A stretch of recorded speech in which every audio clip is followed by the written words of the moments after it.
सगले बंधू भगनी ने जय महाराष्ट्र. मला मराठी येत नाही, तो क्या मैं आपसे हिंदी में बात कर सकता हूँ? यस. हिंदी बराबर समझ में आता यस. है. मुझे भी थोड़ी थोड़ी मराठी आती है.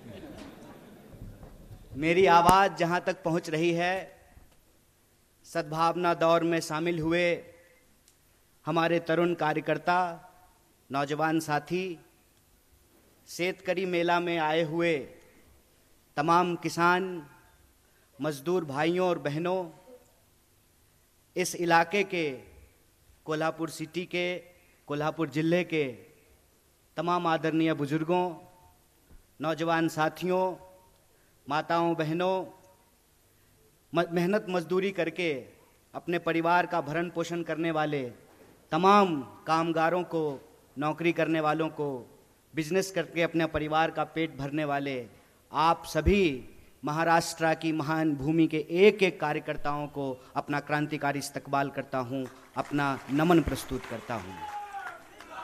दोस्तों, मेरे से पहले तमाम स्पीकर्स ने पूरे मंच को संबोधित किया है और सबसे मज़ेदार बात तो इस रैली की अध्यक्षता कर रहे हमारे अध्यक्ष जी ने कहा कि अध्यक्ष इसलिए बना देते हैं ताकि ज़्यादा भाषण न देना पड़े. तो मैं अनावश्यक जो है, आप तमाम लोग बहुत देर से बैठे हुए हैं. सद्भावना दौर थोड़ी देर से शुरू हुई और तब से लेकर के यह जो सभा हो रही है, इसमें बहुत देर से आप लोग बैठे हुए हैं. तो मैं आपका वक्त अनावश्यक बर्बाद नहीं करना चाहता हूं, लेकिन जब हमारे माथे पर ये कोल्हापुरी फेटा बांधा जा रहा था तो मुझे एक बात याद आ रही थी. हम हमारे नेता आदरणीय राहुल गांधी जी के साथ कन्याकुमारी से कश्मीर की ओर भारत जोड़ो यात्रा में चल रहे थे. बिल्कुल सुबह सुबह की बात है. हिंगोली के पास हमने देखा कि कोल्हापुरी फेटा बांधे हुए हजारों लोग सड़कों के किनारे खड़े हैं और वहां पे हमारी मुलाकात हुई राहुल भाई से और बंटी पाटिल से. मैं इनको सतीश पाटिल नहीं बोलूँगा, मैं इनको बंटी पाटिल ही बोलूँगा, क्योंकि जनता जो नाम आपको दे दे, जनता जिस नाम से आपको पहचानने लगे,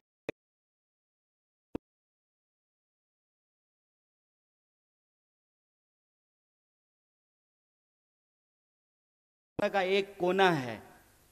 तो मेरे मन में ये सवाल आया कि ये हजारों लोग आए कहां से हैं, क्योंकि आसपास जो है कोई बस्ती नहीं थी. जहां कोल्हापुर के पीएन पाटिल साहब जानते हैं, हजारों लोग लाइन लगा करके खड़े थे. और यह बात मैं आपकी प्रशंसा में नहीं बोल रहा हूं, ये मेरा अपना व्यक्तिगत अनुभव है कि जब भारत जोड़ो यात्रा महाराष्ट्र पहुंची तो हम अलग अलग राज्य से घूमते हुए आ रहे थे. एक बात जो महाराष्ट्र घुसते हुए ही महसूस हुआ एज ए भारत यात्री, कि सचमुच महाराष्ट्र पुनर्जागरण की धरती है. सचमुच महाराष्ट्र वो भूमि है कि जो आज सोचता है पूरा देश उसका अनुसरण करता है. महाराष्ट्र वो भूमि है. इतना अनुशासन.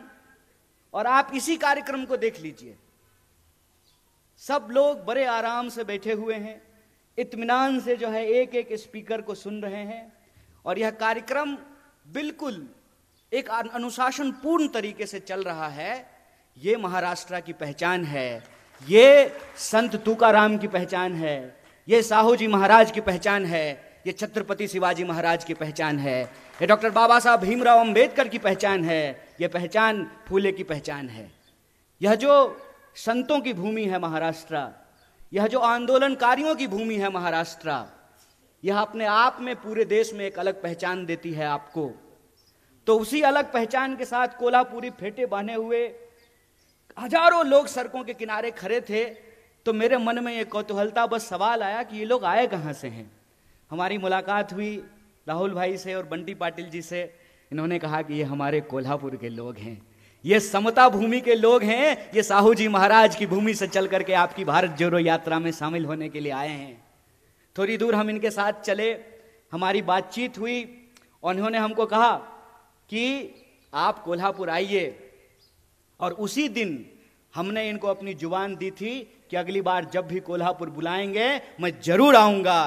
तो ये सब तमाम लोग जो मंच पर बैठे हुए हैं, पीएन पाटिल साहब, बंटिल पाटिल साहब, बाला साहब शिवारकर जी, उल्लास पवार जी, ऋतुराज पाटिल जी हमारे आमदार हैं, राजू अवाले जी, बीबी पाटिल जी, जयंत असगांवकर जी, राहुल पाटिल जी और राजेश पाटिल जी, और आप तमाम जो लोग इस कार्यक्रम को कवर कर रहे हैं, हमारे मीडिया के साथी जो सुरक्षा प्रदान कर रहे हैं, हमारे पुलिसकर्मी, और एक एक व्यक्ति जो इस कार्यक्रम का हिस्सा हैं, जो सद्भावना दौर में शामिल हुए हैं, जो शेतकरी मेले में शामिल हुए हैं, आप तमाम लोगों को दिल की गहराइयों से आभार प्रस्तुत करता हूं, आपको धन्यवाद देता हूं कि आप एक बार पुनः हमको कोल्हापुर की महान धरती पर आने का अवसर प्रदान किए हैं। इसके लिए मैं आपको कोटि कोटि धन्यवाद करता हूं। दोस्तों, मेरे लिए बड़े गर्व की बात है कि मैं यहाँ पिछली बार जब आया था तो गोविंद पानसारे जी की याद में एक लेक्चर सीरीज की शुरुआत की गई और बतौर स्पीकर मैं उस लेक्चर सीरीज में शामिल होने के लिए आया था। और आज मैं भारतीय राष्ट्रीय कांग्रेस का सदस्य हूं, भारतीय राष्ट्रीय कांग्रेस का एक आम कार्यकर्ता हूं, भारतीय राष्ट्रीय कांग्रेस का एक साधारण सदस्य होने के नाते यहां पर आपके बीच मौजूद हूं। और ऐसा मुझे महसूस हो रहा है जैसे प्रयागराज में गंगा यमुना सरस्वती मिलकर के संगम का निर्माण करती है, उसी तरीके से आंदोलनकारियों, शेतकरियों और जो भारतीय राष्ट्रीय कांग्रेस के एक एक कार्यकर्ता हैं, उनके मिलने से एक संगम का निर्माण हो रहा है। और हमको देश में इस संगम को आगे बढ़ाते हुए परिवर्तन की एक नई दास्तान लिखनी है, और परिवर्तन की वो आवाज अगर हम इस देश में देखना चाहते हैं तो हम राजीव गांधी जी का नाम स्मरण करने से अपने आप को चूक नहीं सकते हैं। जब मैं परिवर्तन की भाषा बोलता हूं तो हमारे लिए यह महज एक औपचारिकता नहीं है। मैं विशेष रूप से धन्यवाद देना चाहता हूं हमारे नेता पीएन पाटिल साहब का कि लगातार 30 साल से वो जो सद्भावना दौर की मसाल है, वो मसाल ये हर साल जलाते हैं। हम भारत रत्न पूर्व प्रधानमंत्री राजीव जी को ये याद करते हैं। लेकिन इस याद करने का क्या मतलब है? इस याद करने का यह मतलब है कि हम हर बार यह संकल्प लेते हैं, और आज भी कार्यक्रम की शुरुआत से पहले हम तमाम साथियों ने खड़ा होकर के एक संकल्प लिया है, एक सद्भावना संकल्प लिया है कि अपने शरीर के आखिरी कतरे तक, आखिरी खून पसीने की बूंद तक इस मिट्टी को हमको सुरक्षित करके रखना है, इसको बचा करके रखना है। और जब मैं महाराष्ट्र की महान भूमि में खड़ा होकर के इस बात को कहता हूं तो मेरा अंग अंग रोम रोम पुलकित हो उठता है, क्योंकि ये धरती है समता की, ये धरती है वीरता की, ये धरती है एकता की। तो यह समता, वीरता और एकता की धरती को नमन करते हुए मैं आप तमाम लोगों से 2-4 बातें करना चाहता हूं, क्योंकि कई सारे स्पीकरों ने यह कहा कि तरुण नेता कन्हैया जी आएंगे और मार्गदर्शन करेंगे। मैं बड़ी ईमानदारी से आपको यह बात कह देना चाहता हूं कि महाराष्ट्र आकर के मुझे कम से कम यह आत्मविश्वास तो नहीं है कि मैं पुनर्जागरण की धरती के लोगों का मार्गदर्शन करूं। मैं आपका मार्गदर्शन करने नहीं आया हूं, आपका अनुशासन और आपका मार्गदर्शन प्राप्त करने के लिए आया हूं। यह बात मैं आपको स्पष्ट कर देना चाहता हूं। लेकिन देश की जो परिस्थिति है, जो मौजूदा स्थिति है, उसमें हमारी और आपकी एकता की जरूरत है। थोड़ा सा समता का विचार और थोड़ी सी आपकी वीरता और हमारी और आपकी एकता इस देश में परिवर्तन की नई इबादत लिख सकता है। इसीलिए जो हमारे मन की बात है, वो मन की बात आपके जो मन में है वो बिल्कुल एक सा है, क्योंकि हमारा यह मानना है कि हम देश के किसी भी इलाके में रह रहे हों, चाहे उत्तर में रह रहे हों या दक्षिण में, पूरब में रह रहे हों या पश्चिम में, हमारा पूरा देश आज विभिन्न तरह की समस्याओं से घिरा हुआ है। अगर इन समस्याओं से हम निजात पाना चाहते हैं तो हमारे और आपके बीच में संवाद होना बहुत जरूरी है। और उसी संवाद के सिलसिले में मैं दो चार बातें आपसे करना चाहता हूं। मैं मार्गदर्शन करने के लिए आपका नहीं आया हूं, आपसे मार्गदर्शन प्राप्त करने के लिए आया हूं। आप सब लोग रोज न्यूज देखते होंगे, आपके व्हाट्सएप पे रोज कोई ना कोई मैसेज आता होगा। यहां नौजवान सब बैठा हुआ है, क्या व्हाट्सएप पे कभी मैसेज आया है कि नेहरू जी मुसलमान हैं? आया है कि नहीं आया है? आया है ना। यहां जितने लोग बैठे हुए हैं, कोई ऐसा व्यक्ति नहीं है जिसको कांग्रेस पार्टी के बारे में, नेहरू जी के बारे में, गांधी जी के बारे में, हमारे नेता राहुल गांधी के बारे में मिस इन्फॉर्मेशन नहीं आया हो। कोई ऐसा व्यक्ति नहीं है। तो मैं यहां इतिहास की एक घटना आपके सामने रखना चाहता हूं। जब लोदियों का शासन था दिल्ली में, तो बाबर तोप लेकर के आया था। तकनीक नई थी और उस नई तकनीक के बदौलत बाबर ने लोदियों को हरा दिया और मुगल राज की स्थापना हो गई। मुगल का राज चलने लगा और बाद में जितने भी मुगल शासक हुए वो यहीं पर रहे, यहीं पे उन्होंने शादियां की और उनके बाल बच्चे जो हैं वो राज करने लगे। फिर अंग्रेज बंदूक लेकर के आए, मुगलों के राज को समाप्त किया और अंग्रेजों की राज जो है वो स्थापित हो गई। 200 साल तक अंग्रेजों का राज रहा हमारे ऊपर। और जब मैं पुनर्जागरण की धरती कहता हूं तो पुनर्जागरण की धरती कहने का क्या मतलब है? पुनर्जागरण की शुरुआत ईस्ट में बंगाल से हुआ और वेस्ट में महाराष्ट्र से हुआ था। इसीलिए जब आप स्वतंत्रता आंदोलन के इतिहास को देखेंगे तो सबसे ज्यादा बंगाल और महाराष्ट्र के लोग इस देश की आजादी के लिए कुर्बान होने वाले लोग आपको मिलेंगे। तो फिर अंग्रेजों को उस राज को कौन सी तकनीक से समाप्त किया गया? गांधी जी के हाथ में बंदूक तो नहीं था। और आप यह जान लीजिए, शहीद आजम भगत सिंह ने भी यह कहा कि क्रांति जो होती है, इनकलाब जो होता है, वो बम और पिस्तौल से नहीं आता है। कई बार हमारे जो नौजवान साथी हैं उनके व्हाट्सएप पे यह भी मैसेज आता है कि जब शहीद आजम भगत सिंह को फांसी हो,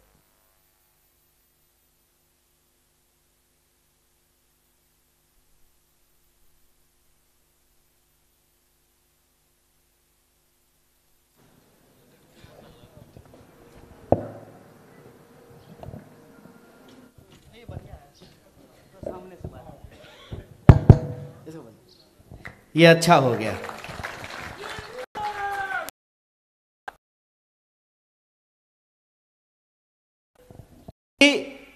शहीद आजम भगत सिंह को फांसी हो रही थी और गांधी जी ने कुछ नहीं किया।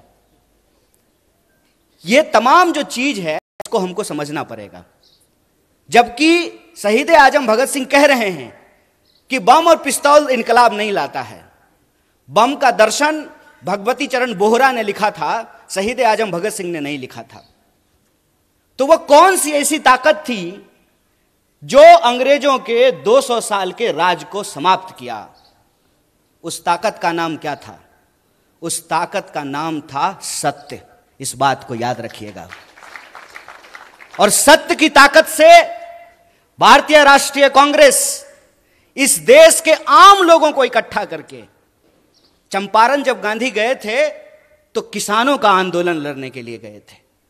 महिलाओं को जब इकट्ठा किया पिकेटिंग आंदोलन के लिए, शराबबंदी के लिए, तो महिलाएं आंदोलन कर रही थी, आदिवासी आंदोलन कर रहे थे, दलित आंदोलन कर रहे थे, शेतकरी आंदोलन कर रहे थे, कामगारों का आंदोलन हो रहा था। और तमाम आंदोलनों को इकट्ठा करके महात्मा गांधी ने, जो अंग्रेजों के हाथ में बंदूक थी, बड़े बड़े जंगी जहाज थे, सत्य की ताकत से उसको परास्त कर दिया और 15 अगस्त 1947 को इस देश को आजादी मिल गई।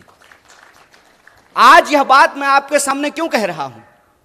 आज फिर एक तकनीक की ताकत लेकर के कोई आया है जिसका नाम दिया गया है सोशल मीडिया।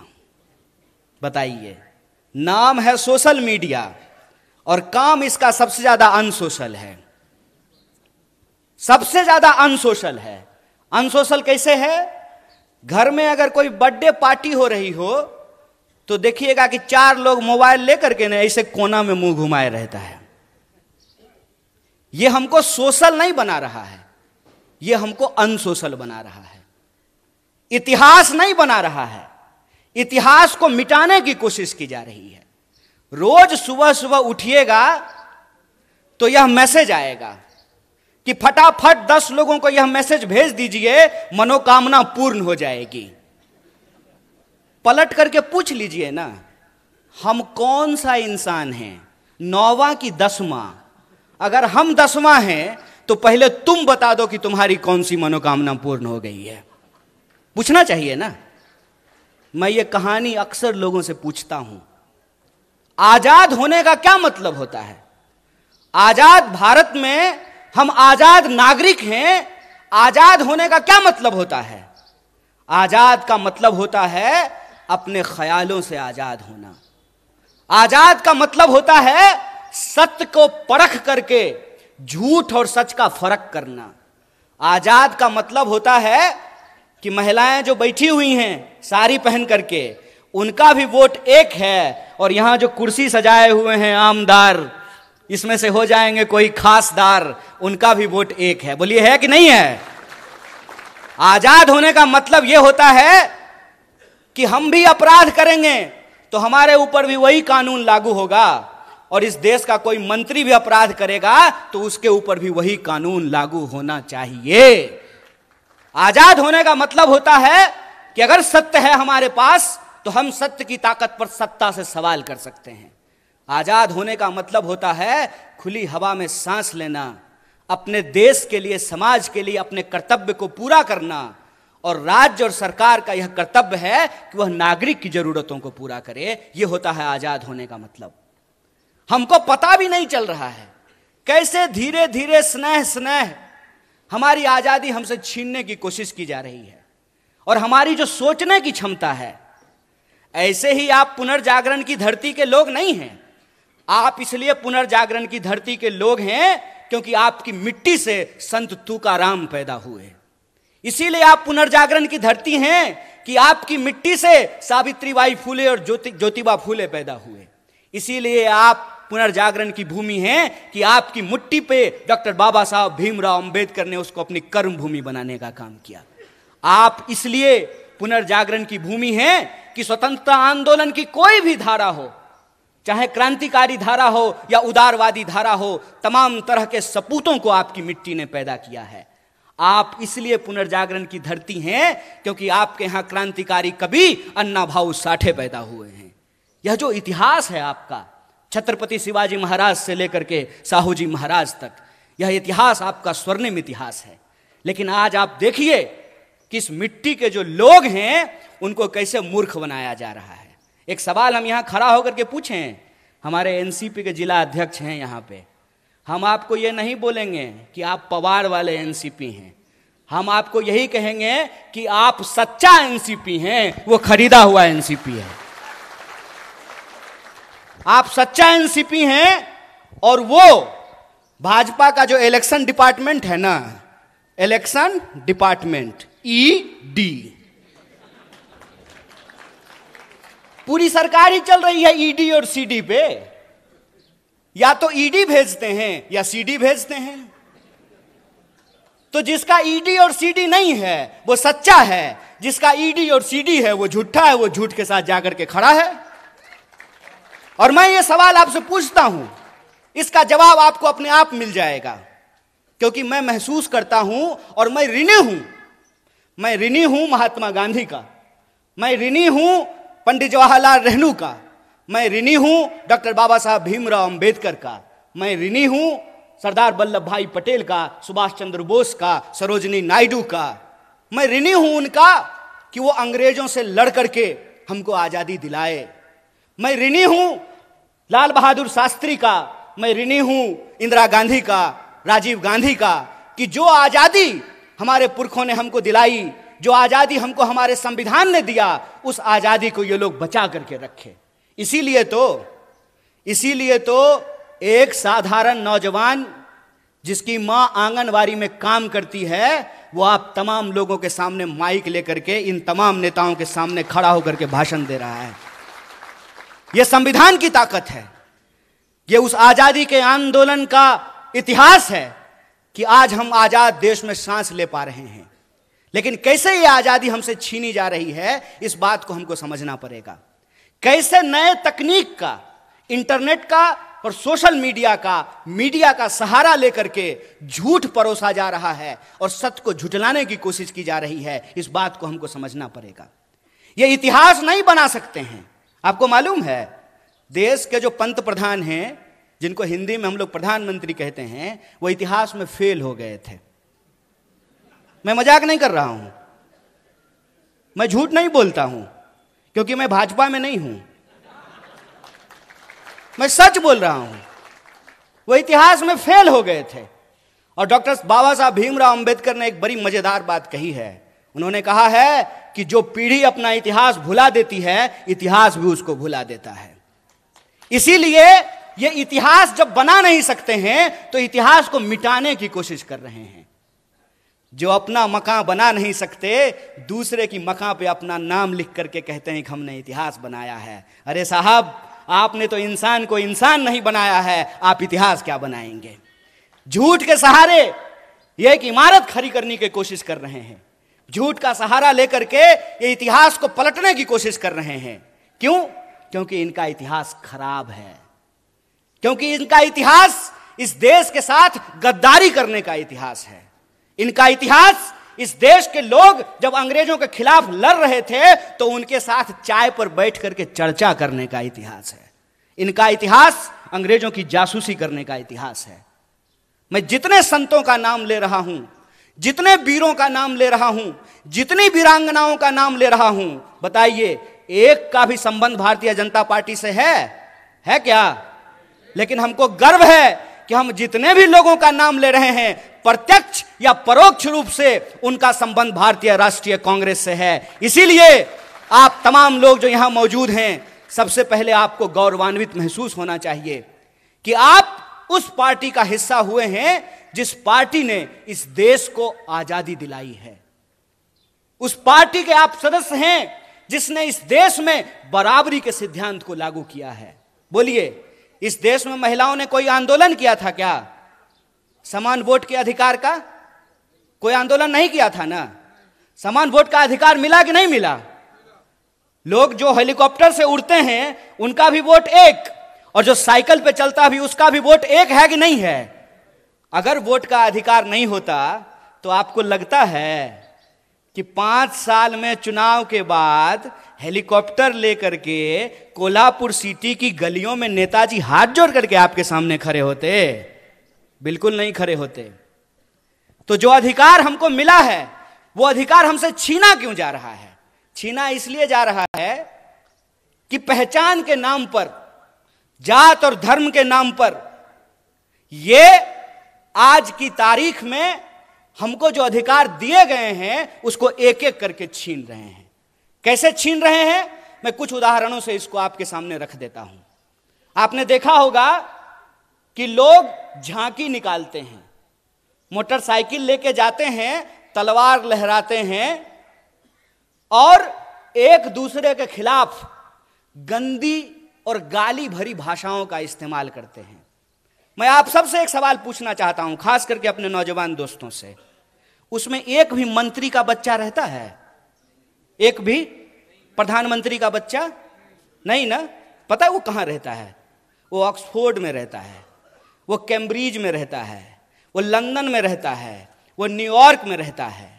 लेकिन हमारे जो कामगार के बच्चे हैं, जो शेतकरियों के बच्चे हैं, जो साधारण नौकरी करने वालों के बच्चे हैं, उनके हाथ में तलवार थमा करके ये उनको दंगाई बना रहा है और अपनी राजनीति की रोटी सेक रहा है।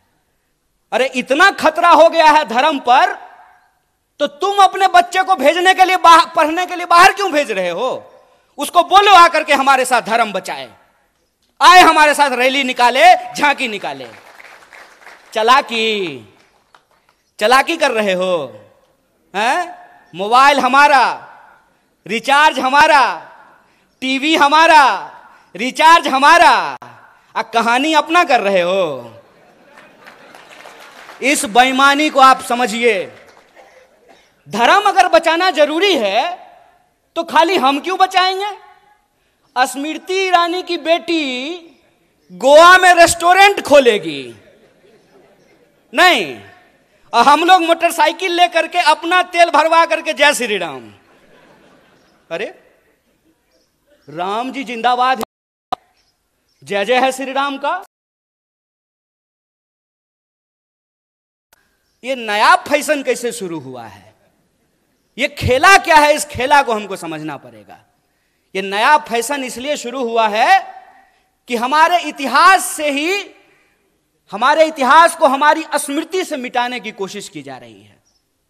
यह आजादी हमको कैसे मिली, इस देश का निर्माण कैसे हुआ, संविधान कैसे बना, हम और आप प्रजा से नागरिक कैसे बने।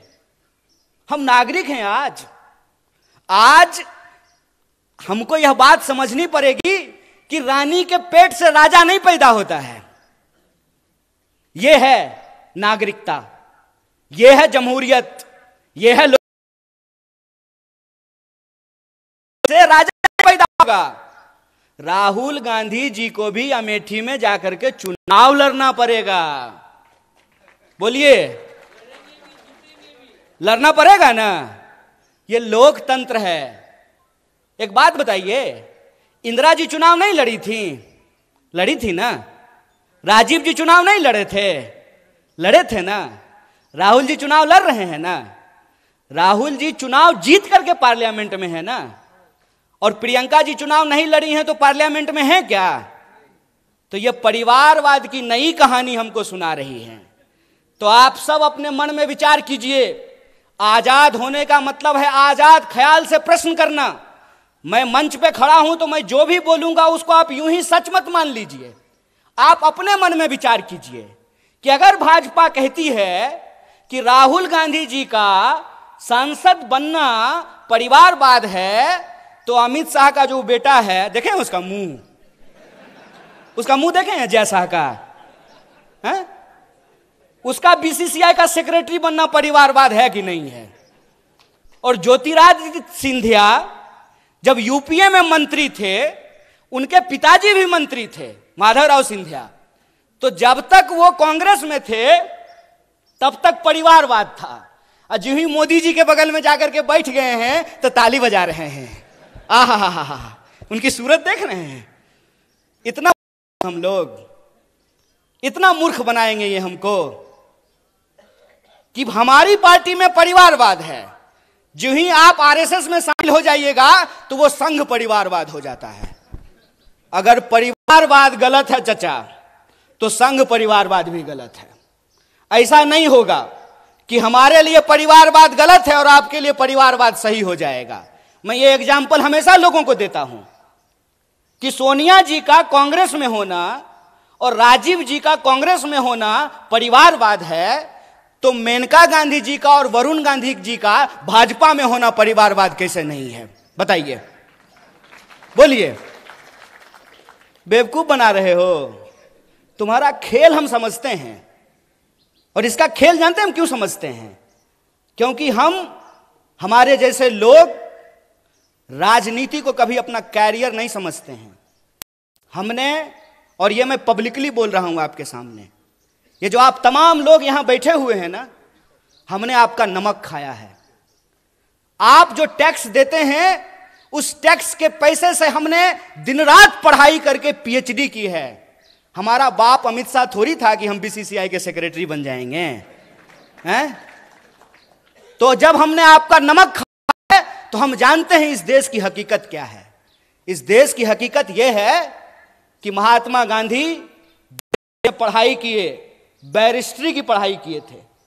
बैरिस्ट्री की पढ़ाई करके वो भारत आए और मोहनदास करमचंद गए बिहार, और बिहार में किसान के आंदोलन में शामिल हुए चंपारण में, और बिहार के किसानों ने करमचंद को महात्मा गांधी बना करके भेज दिया।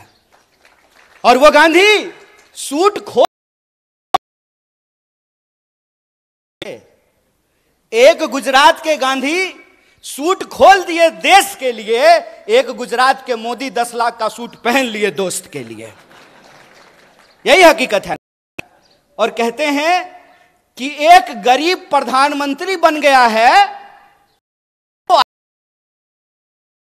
बहुत अच्छा लग रहा है। बस हम ये चाहते हैं कि जैसे आप गरीब हैं ना, वैसा ही गरीब इस देश का हर कोई बन जाए, हर कोई वैसा ही गरीब बन जाए कि चढ़ने के लिए उसके पास 8,500 करोड़ का हवाई जहाज हो, 15 करोड़ का कार हो, 10 लाख का सूट हो, 5 लाख का चश्मा हो, 2.5 लाख का कलम हो। हम चाहते हैं कि ऐसी गरीबी पूरे देश को मिल जाए।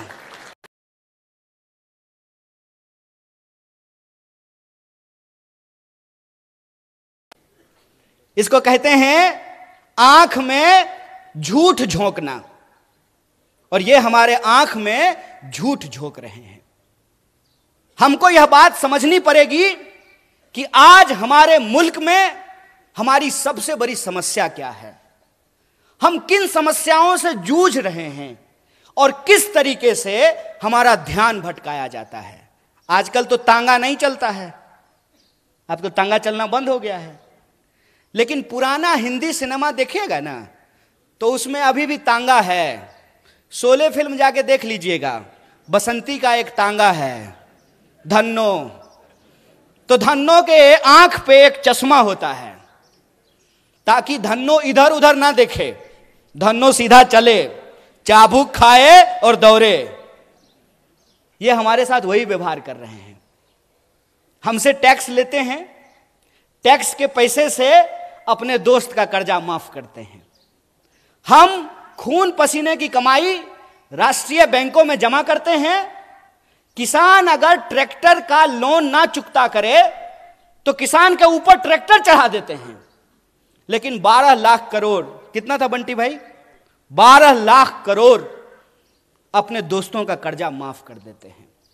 कहते हैं कि इस देश में शिक्षा देने के लिए पैसा नहीं है, लगातार एजुकेशन के बजट को कम किया जाता है। लेकिन आपको मालूम है नेताजी सब रहने के लिए, और अभी बंटी भाई और पीएन पाटिल भाई आपस में बात कर रहे थे कि जो बढ़िया हिंदी बोलेगा वो दिल्ली जाएगा। जो भी जाए, जिसको भी आप भेजिए, लेकिन जब आप दिल्ली जाइएगा ना तो 20,000 करोड़ का महल बना है आप लोगों के लिए। कितना? 20,000 करोड़। हाय रे चोरी, अस्पताल बनाने के लिए पैसा नहीं है।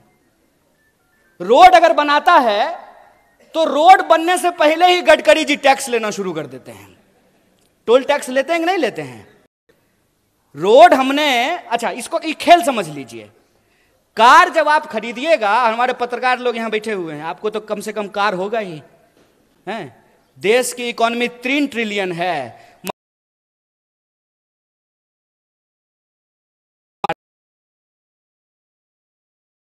तो कार जब आप खरीदते हैं तो रोड टैक्स लेता है कि नहीं लेता है? तो एक बार जब कार खरीदेंगे तब रोड टैक्स लेगा, और फिर जितनी बार कार लेकर के रोड पे जाएंगे तो टोल टैक्स लेगा। बोलिए सही है कि गलत है? बोलिए, डरिए मत। कैमरा उधर घुमा दीजिए। बोलिए सही है कि गलत है?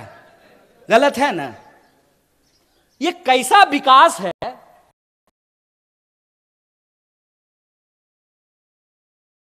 रहता है रोज, हर तरह का टैक्स हमारे ऊपर लागू है।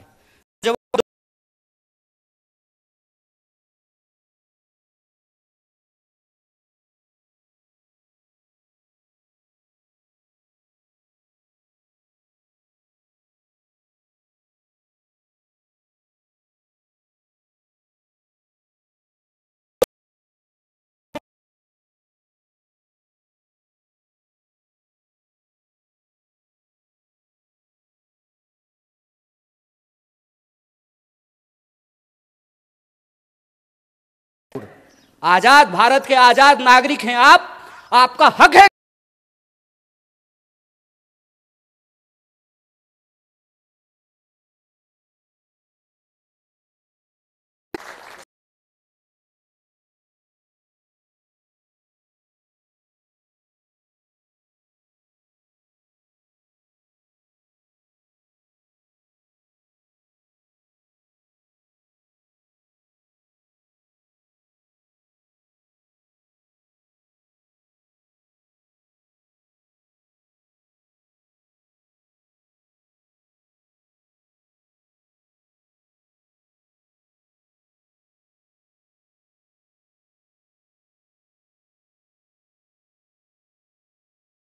दोस्त को सलाम करो। आजकल अजीत दादा सलाम ठोक रहे हैं। नहीं, प्रधानमंत्री ने अपने भाषण में कहा कि 70,000 करोड़ का घोटाला किया है अजीत दादा ने, ऐसा प्रधानमंत्री ने कहा। इलेक्शन डिपार्टमेंट सक्रिय हो गया, ईडी। अब कोई घोटाला नहीं हुआ है, भाजपा के वॉशिंग मशीन में सब साफ हो गया है। अब दाग अच्छे हैं, क्योंकि दाग भाजपाई हैं। इस खेल को आप समझिए कि कुछ भी सरकारी नहीं होगा तो सरकारी संसद किस लिए होगा 20,000 करोड़ का? सरकारी प्रधानमंत्री किस लिए होगा? इस देश के नागरिकों को यह समझना पड़ेगा कि इस देश में कितनी बड़ी लूट चल रही है। अंबानी का एक दिन का जो इनकम है, एक दिन का बोल रहे हैं, एक दिन का, उसमें एक दिन के इनकम में 75 लाख, कितना? 75 लाख मनरेगा के मजदूरों को वेतन दिया जा सकता है। यह खेल हम नहीं समझेंगे। देश की आजादी को 75 साल हो गए हैं, 77वां स्वतंत्रता दिवस मनाया जा रहा है। ऐसा कैसे हो गया भाई कि 2-4 लोग बहुत अमीर हो गए और बाकी जो जनता थी वो जो है हर चीज के लिए तरसने लगी है? पहले क्या बोले थे? पहले बोले थे कि जब प्राइवेटाइजेशन होगा ना तो कंपटीशन होगा, इसीलिए कोऑपरेटिव को समाप्त कर दो। आप बहुत सौभाग्यशाली हैं पीएन पाटिल साहब कि आपका कोऑपरेटिव चल रहा है। क्यों? क्योंकि जया शाह का पप्पा कोऑपरेटिव मंत्री बना है। वो जिस चीज के मंत्री बनते हैं ना, उसका बस जय श्री राम होता है। वो आजकल गृह मंत्री हैं। गृह मंत्री का काम है देश की कानून व्यवस्था को सुरक्षित रखना। मणिपुर में कानून व्यवस्था सुरक्षित था, आप लोगों ने देखा कि नहीं देखा? पुलिस थानों पे हमले हुए, हथियार लूट लिए गए, गोली लूट लिया गया, महिलाओं को निर्वस्त्र करके घुमाया गया। क्यों? क्योंकि गृह मंत्री जी अपनी ड्यूटी पे लगे हुए थे। प्रधानमंत्री 22-22 घंटा काम करते हैं, तब जाकर के देश की यह हालत पहुंची है कि इस देश में 5.5 लाख इंजीनियर हर साल पैदा होते हैं और 1.5 लाख लोगों को भी नौकरी नहीं मिलती है। इसीलिए मैं जो बोलता हूं तथ्य और प्रमाण के साथ बोलता हूं। मैं आपके सामने बोल रहा हूं।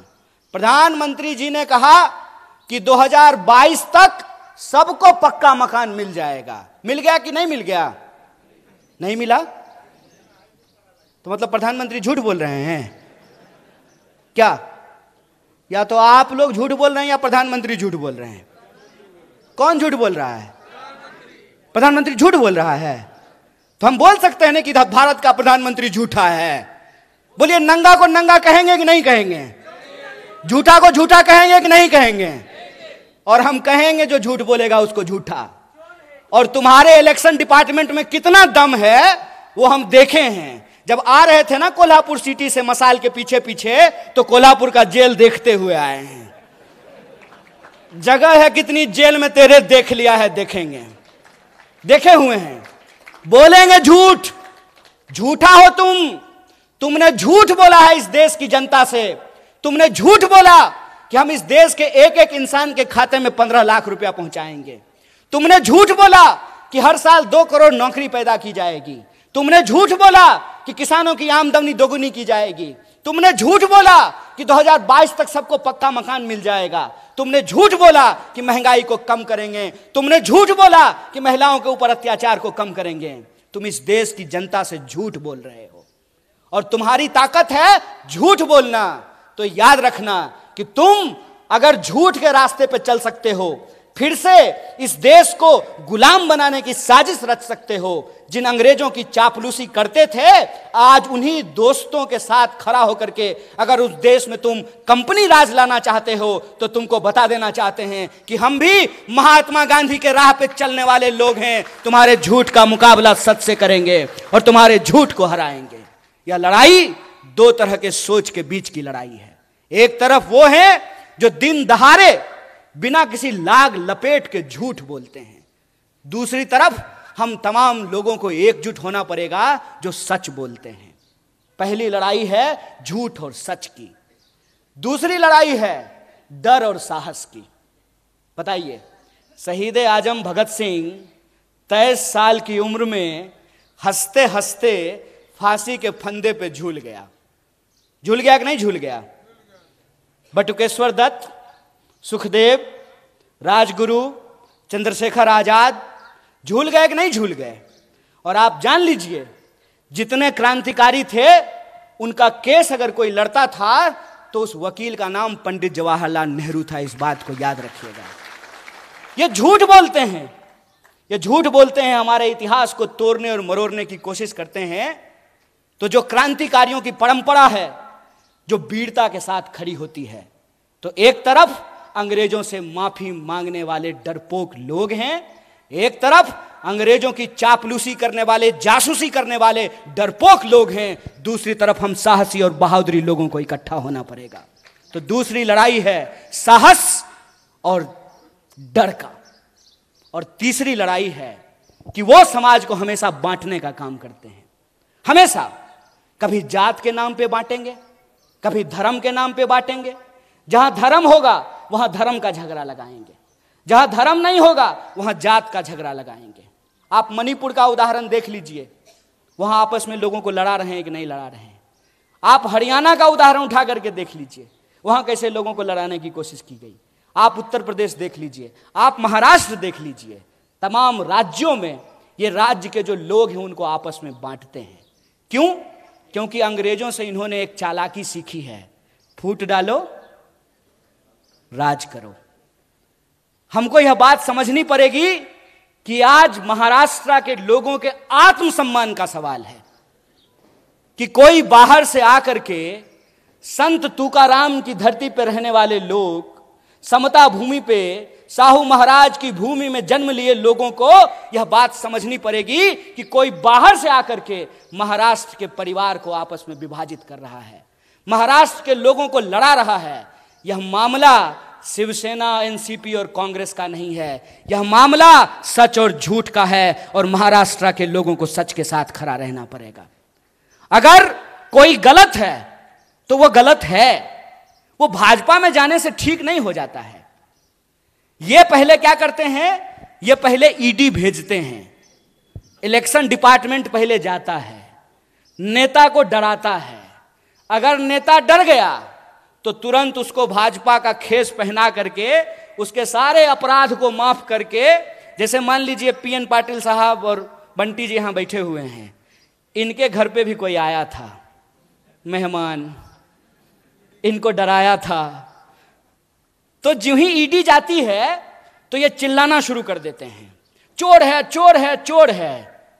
डर करके जो ही अगर ये भाजपा में गए, साधु है साधु है साधु है, संत है महात्मा है। अरे कमाल बात है भाई, ये आपकी आंख के सामने हो रहा है। इसीलिए मैं आपको कह रहा हूं 3-4 राज्य बहुत महत्वपूर्ण है।